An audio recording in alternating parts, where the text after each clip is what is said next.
გლოცავთ ყველას დიდი სიყვარულით. დღევანდელი წირვა კვლავ გვამხნევებს, დღევანდელი სახარება კვლავ გვამხნევებს და გვაძლევს ძალას.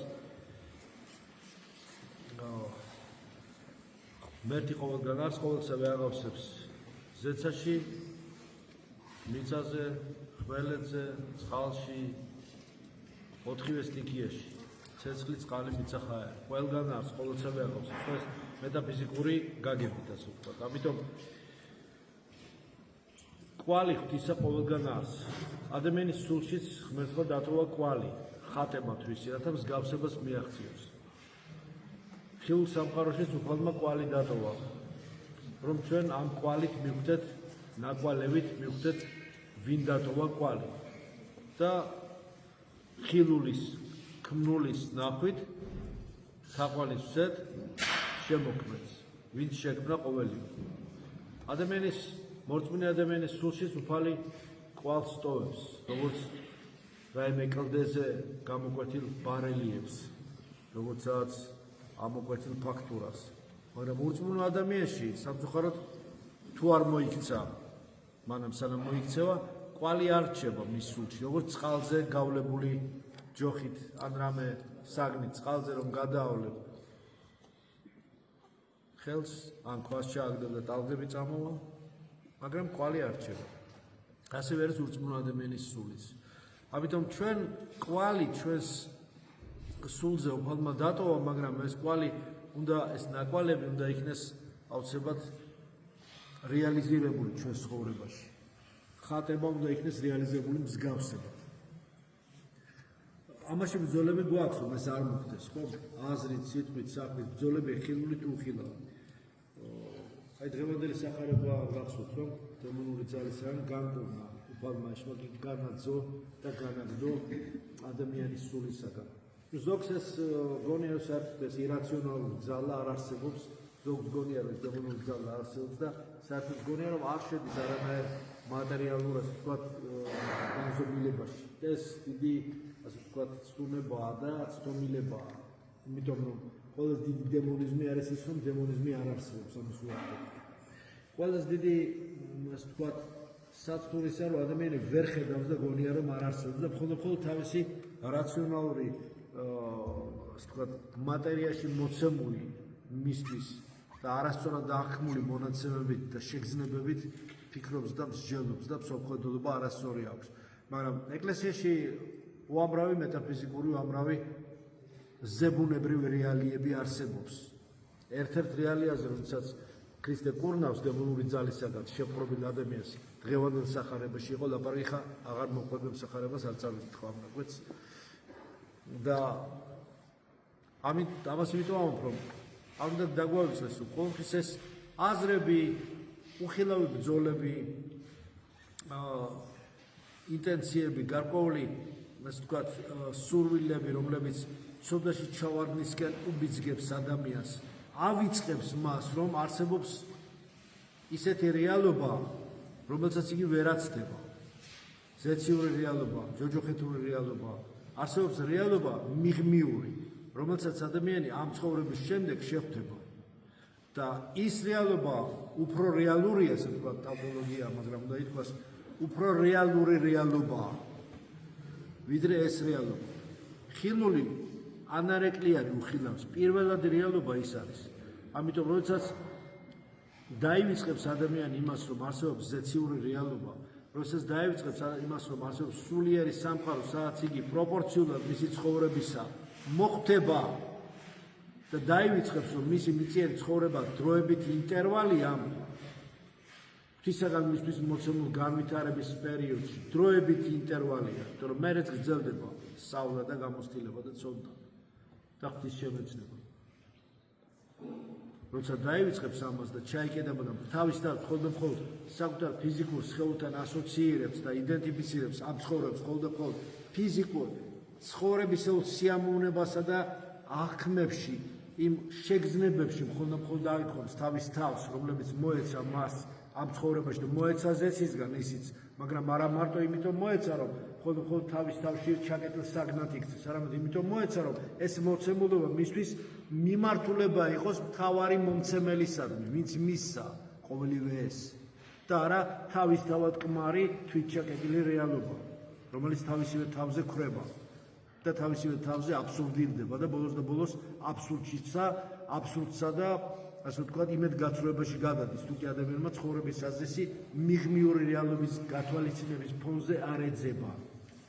ამიტომ ეს რეალობა, რომელიც მიღმიური რეალობაა, აქვე არის საზღვარი დღეს მით უმეტეს ამ პოსტაბჭოთა სივრცის ხალხისათვის, პოსტტოტალიტარული სივრცის ხალხისათვის მიღმიურსა და ამ ქვეყნიურს შორის რეალობის ზღვარი უფრო და უფრო გამჭვირვალე ხდება, თუ ათხოვთ თქვენ.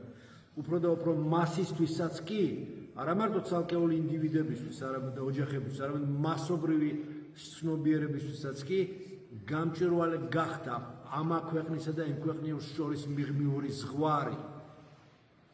და თუ კი ადამიანი ყურადღებით იქნება, ცოტა უფრო მეტად გაამახვილებს თავის ყურადღებას ამ ქვეყნიურში უკვე მიღმიურს ჭრეთს, იმ ქვეყნიურს ჭრეთს. ცოტა უფრო ყურადღებით თუ იქნება. და არა ცალკეულ სხეულება და მატერიის ნაწილებად შლის მხოლოდ თავის ცხოვრებას და კომფორტსა და დროებით კეთილმოწყობას ანდობებს მთელ თავის უნიკალურ მისთვის მოცემულ შანსს ცხოვრებისა, რომ განიღმოს და რეალიზაცია გააკეთოს საკუთარი განხრთობისა, საკუთარი გონების, გულის და ყველა სხვა ცენტრების და ძალების განხრთობისა. ამიტომ როდესაც ცოდაში ვარდებით და გვიმძაფრდება სინანული, ერთადერთი ჩვენი იმედი ვინ არის უფალი, რომელიც განკურნავს ამ ცოდობისაგან. ისევ სინაულსა და ცოდას ვახსენებ, იმიტომ რომ კარგი კი არის ბევრი ჩვენში, მაგრამ ის კარგი საფოვნელია კიდევ. მაგრამ უფრო ადვილი საფოვნელი და ზედაპირზე მყოფი დუღილის შედეგად, ჩვენი ცოდობის დუღილის შედეგად ეს ნეგატივი და უარყოფითია, რომელიც უნდა ამოვიდეს როგორც რაღაცასო ხარშავ და ქაფი და ნადები რომ ამოდის და უნდა მოაცინო ეს ყველაფერი, რომ ჭეშმარიტი ჭამადი დაგშეს, რომელიც შეიძლება რომ ადამიანმა ადეკვატურად მიიღო, ხო, ესეთი კულინარული შედარება რომ იხმარო. როდესაც ამას მოაცილებ და განწმენ და ნადებს ქაფს, აი მაშინ რჩება ის ორიგინალური პროდუქტი, რომელიც ადეკვატურად შესაძლებელი და მისაღებელი და არატოქსიკური იქნება ადამიანის სულისთვის, სამშობლოს და სხეულს, ამ შემთხვევაში სხეულის, ხო, კულინარული შედარება. მაგრამ როცა გვიმძაფრდება სინანული, ამოატივტივებს ჩვენს ცოდებს სინანული აღსარების დროს, ამოატივტივებს და ხილულად აღსრულებული საიდუმლოს დროს უხილავად მოგვეტევება ცოდები, რომლის შენდობის ლოცვებსაც ახლაც ასევე წავიკითხავ. მიტევების ცოდვათა მიტევების მონანულთა განიცადენის ლოცვებს, სპეციალური ლოცვები, ხო, მოსაც კითხული ხოლმე, წერვისი კითხული ხოლმე. ამიტომ ყურადღებით უნდა ვიყოთ და გულისხმიერი უნდა ვიყოთ ჩვენი ცოდებისაგან. რა თქმა უნდა, სად არის უცოდველი, ვინ არის დაუცემელი, ვინ არის შეუცდომელი, ყველანი ცოდვილები, ყველანი დაცემულნი, ყოველნი ღვთისწყალობისანი ვართ. როგორც წინაწერილი ამბობს, ქვეყანა ესე ბოროტებასაც ზედად გასო. მით უმეტეს პოსტსაბჭოთა სივრცე, სადაც ბოროტების ველი კი აღარ არის, უკვე ადამიანის შემორტყმული კი არ არის, გარშემორტყმული, თვითონ გახდა ბრძოლის ველი და არა გარშემორტყმული რაღაც საკრალური სივრცე. თვითონ გახდა უკვე ბრძოლის ველი ადამიანი.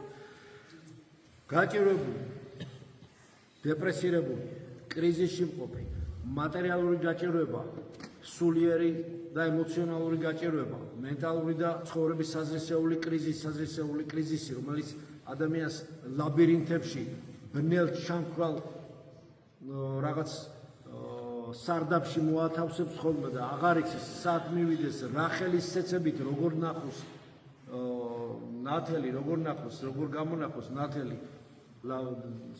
რაღაცა სარკმელი სად იპოვოს, გასასვლელი სად გაიჩვიდოს, სად არის ლოკაციას ვეღარ ხვდება. ერთადერთი მისი საშველი არის ის, რომ უფალცევად დროს რომ გახსნას ეს კარები, გახსნას და ეს კვეთრი თვალების მურჭრელი ქრისტეს ნათელი ქრისტეში შემოვიდეს და თავიდან შეიძლება ვერ გაუზროს, თვალების კი დახუჭოს ადამიანმა, ხომ დიდი ხანი სიბნელეში მყოფა, რომ გააღებს უცებ რაღაცა კარებს, ხო და დიდი ნათელი რო შემოდის, ხო გაგვიცდიეს და სარკმელი უცებ ძლიერად თუ დაგარტყამს თვალებში და ვეღარ ხედავ თითქოს, მაგრამ ეს სულიერი დროებითი შეფერხება უფრო მეტი ნათლის ხილვის პოტენციალს იძლევა. როცა შენ უკვე იმხელა ნათელს ხედავ, ისეთი ნათელი შემოდის, რომ თვალებს გტკენს, მაგრამ ამავე დროს სასიამოვნო ტკივილია ეს, გამწმენდელი ტკივილია, რომელიც შემდეგ გზის გახსნასა და უფრო მეტი სილამაზისა, მშვენიერებისა და უფრო მეტი პალიტრის სხვადასხვა ფერის, სხვადასხვა მშვენიერების, სხვადასხვა პეიზაჟების, ულამაზესი ღვთისმიერ ყრული სამყაროს დანახვის შესაძლებლობას გაძლევს. ამიტომ უფალი თავის მრავალმოწყალებით მონანულ ადამიანს აცხოვნებს და ამდავრებს და შეუნდობს თავის სოდებს და იხსნის მას ყოვლისა გოროდისა. უფალი არის აბსოლუტური სიკეთე, არა ფარდობითი, არა ჩაკეტილი, არა რაღაც ნაწილობრივი, არამედ აბსოლუტური სიყვარული. მასში არავით არის ადამიანისათვის მაძიებელი გამოჭერაში, ცოდვაში, გამოჭერაში სურვილი არის. პირიქით არის ერთ-ერთი ლოცვა, უფალო, ღმერთო, ჩემი გამართლების მაძიებელო. ასეთი ლოცვაც არის ერთ-ერთი ლოცვა, რომელშიც წერია როგორც ყველას ხსნის მაძიებელი. იმის მაძიებელი ადამიანი გადაარჩინოს და მოუაროს მას და იხსნას იგი. შენ გესა უფალო, ამბობს დავით წინასწარმეტყველი, ნუ მწვენებით მე უკუნისამდე სიმართლეთა შენითა მიხსენ და განვარინე მე. უფალო, შენი იმედი მაქვს და შენი იმედი გვაქვს, დავით წინასწარმეტყველის პირით. შენზე ვართ მინდობილი და ამის გამო არ შეგვარცხვენს ღმერთი, იმიტომ რომ მისი იმედი გვაქვს. არა მარტო ამ ქვეყნად, არამედ სამარადისოდ, საუკუნოდ არ შეგვარცხვენს. და არც ჩვენ გწვენია ჩვენი სარწმუნოების ნუ იქნება ეს, ხო დიდება უფალს, მამას, ზეს და სულიწმინდას. ზეციურ სამკვიდრებელში დამკვიდრება უკვე აქ იწყება მიწაზე.